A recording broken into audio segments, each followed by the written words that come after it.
दादाजी, बहुत टाइम हो गया, आपने कोई कहानी नहीं सुनाई हमें। हाँ अच्छा दादाजी, बेटा, कोई कहानी तुम सुनाइए कहते ना हो तो अच्छे तुम्हें से। एक लकड़हारा और सुनहरी कुल्हाड़ी की कहानी सुनाता हूँ। एक समय की बात है, जंगल के पास एक लकड़हारा रहता था। वह जंगल में लकड़ी इकट्ठा करता था और उन्हें पास के बाजार में बेचता था, कुछ पैसों के लिए। एक दिन की बात है, वो एक पेड़ काट रहा था। तभी हुआ ये कि गलती से उसकी कुल्हाड़ी पास की एक नदी में गिर गई। नदी बहुत ज़्यादा गहरी थी और वास्तव में तेज़ी से बह रही थी।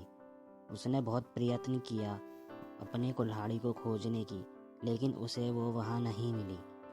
अब उसे लगा कि उसने कुल्हाड़ी खो दी है। वहाँ दुखी होकर वो नदी के किनारे बैठकर रोने लगा। उसके रोने की आवाज़ सुनकर नदी के भगवान उठे और उस लकड़हारे से पूछा कि क्या हुआ। लकड़हारे ने उन्हें अपनी दुखद कहानी बताई।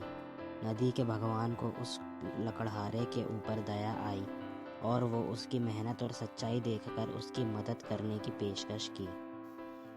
वो नदी में गायब हो गए और एक सुनहरी कुल्हाड़ी वापस लाए, लेकिन लकड़हारे ने कहा कि ये उसका नहीं है। वो फिर से गायब हो गए और अब की बार उन्होंने चांदी की कुल्हाड़ी लेकर वापस आए, लेकिन इस बार भी लकड़हारे ने कहा कि ये कुल्हाड़ी उसकी नहीं है। अब नदी के भगवान पानी में फिर से गायब हो गए और अब की बार वो एक लोहे की कुल्हाड़ी के साथ वापस आए। लकड़ी की कुल्हाड़ी देखकर लकड़हारा मुस्कुराया और कहा कि ये उसकी कुल्हाड़ी है। नदी के भगवान ने लकड़हारे की ईमानदारी से प्रभावित होकर उसे सोने और चांदी की दोनों कुल्हाड़ियों से भेंट किया। कहानी की सीख। इस कहानी से हमें ये सीख मिलती है कि ईमानदारी सर्वोत्तम नीति है।